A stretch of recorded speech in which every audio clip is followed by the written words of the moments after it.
Hey, it's me.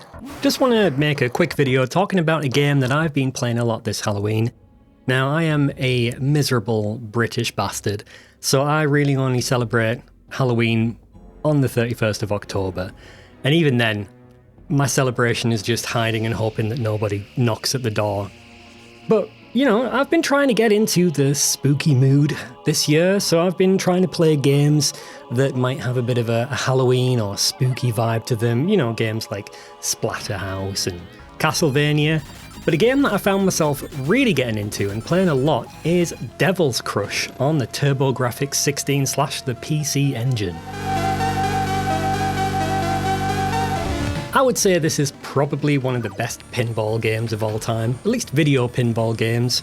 You've got really good pinball simulations nowadays, you know, like Zen's Pinball FX, and you also have the Pinball Arcade.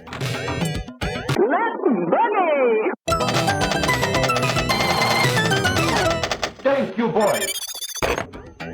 But they're mostly recreations of real-life pinball machines, whereas this time in gaming, you had some really cool ideas for pinball. They leaned into the fact that this was on a video game system. So you have a lot of cool things that you couldn't do in real life. Now, Devil's Crush is hardly a horror game, but it's full of evil imagery. So you have pentagrams all over the show. You have hooded cult wizard knobheads walking around. You've got a lady in the center of the table who eventually turns into a dragon snake looking thing. And then you've also got this bastard skull on the right that laughs at you every time you lose a ball.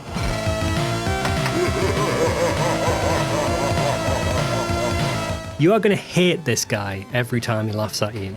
And it is really easy to lose a ball. You know, it's not uncommon for you to lose your ball like 10 seconds after launching it. But you keep going because maybe the next ball that you launch might do a little bit better. There's also a lot of bonus games that you can play where you get a whole load of points if you're able to actually clear it, so you might need to behead a whole bunch of dragons or break a whole load of pots. But generally what's going to happen is you won't last more than 10 seconds before draining your balls. It'd be nice to be able to practice, because sometimes it takes so long to actually get into the bonus stage that you're in there for like 10 seconds and then it's back to the main table and you haven't even had a chance to figure out what the hell you're supposed to do. It always feels like the gap in between the flippers is just a tiny bit too big, and I've never been able to get the hang of the tilt feature where you can like smack the table and make the ball go where you want it to go. It just seems to nudge it up a tiny bit. Not enough for me. The graphics are great too, they're nice and moody. The palette's not too dull though, it's got a lot going on, but they're never too vibrant or too detailed that it gets in the way of the ball, so you're not going to lose track of it when you're playing. Except when it gets super fast, which does happen. You can set the ball speed to slow if you want, but I mean, if you want to call yourself some kind of professional gamer, you will go fast and no less than that. Finally, the game just has one of the best themes I've ever heard in a game.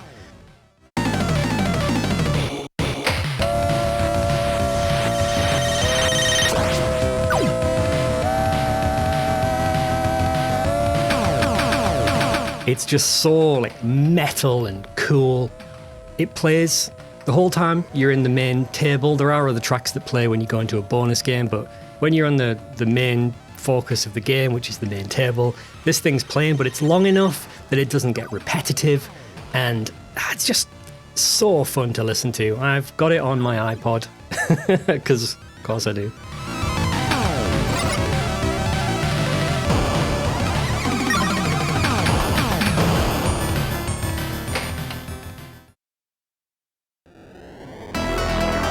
Now, say you don't have a PC engine, you don't want to emulate a PC engine, TurboGrafx, whatever. I forgot what I've been calling it this whole video. Well, there is actually a Mega Drive version, and it was released in the West as Dragon's Fury. It's pretty much the exact same game, but because the Mega Drive had a wider horizontal resolution, they crammed more on. They could have just used the regular 256 pixel width horizontal resolution that the PC engine used, but no, this is 16-bit. This is, you know, blast processor and all that shit. So they've decided to use the full 320 pixels available to them, which actually results in the table looking a little bit more squished. And it might throw off your pinball skills if you're used to playing on the TurboGrafx version. The music it sounds like more like a Mega Drive, but it's still good.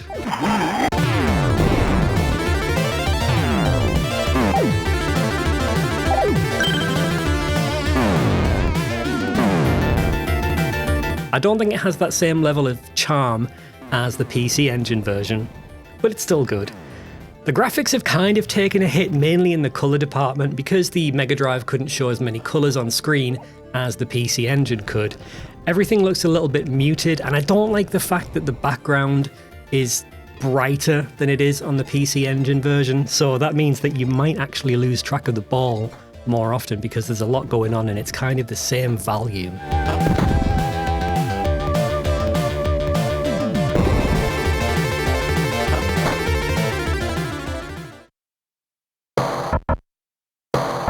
If you really like Dragon's Fury, you can also check out I guess it's not really the proper sequel because it didn't have the original developers Naxat involved. I think that's who it was, Naxat.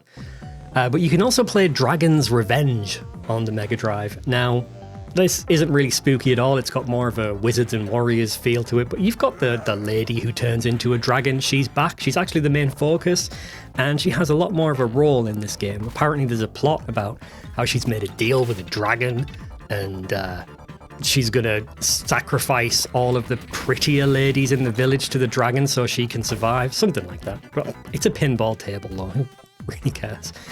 But yeah, it's nice that it's there, I guess. So overall, I mean, if you look at Dragon's Revenge in comparison to the older games, it looks like a step down in every way, and it is. It just stinks of Western developed games. The main table looks kind of dull, and the bonus stages, I think I read a review where someone said it looked like they'd been drawn by somebody from a completely different team for a completely different game. And I'd be inclined to agree. Some of the proportions on the drawings are a little bit off. I mean, I'm not sure I could have done much better with the tools available at the time, but, you know, everyone's a critic, I guess. But it's still fun, and I still find this game a lot easier than the Naxat ones. I'm not sure if that's a good thing or a bad thing, but I find it really easy to rack up a high score and actually beat the bonus stages. The music is nowhere near as good. It's got that horrible Gems sound driver.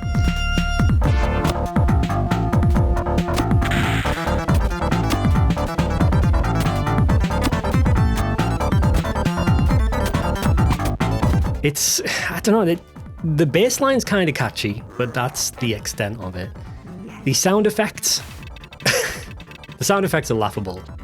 There are monsters and dragons and whatever that roam around the playfield, and when you hit them, instead of making any kind of demonic sound, they just say, "Roar!" Some kind of shit like that.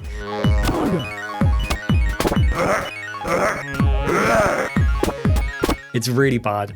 And I'm sure there were stock sound effects available that they could have picked. On the flip side of that, you have the lady in the center of the table who just makes sex noises at you like, ooh, ah, ooh, ah, oh, ooh, oh. In the center of the table where the lady's face is, there's 3 gems, and if you set them all to the same color, a flashing color, she'll actually come out and drop a gem somewhere on the playfield. I think that gives you an extra ball or something like that. Oh, coward.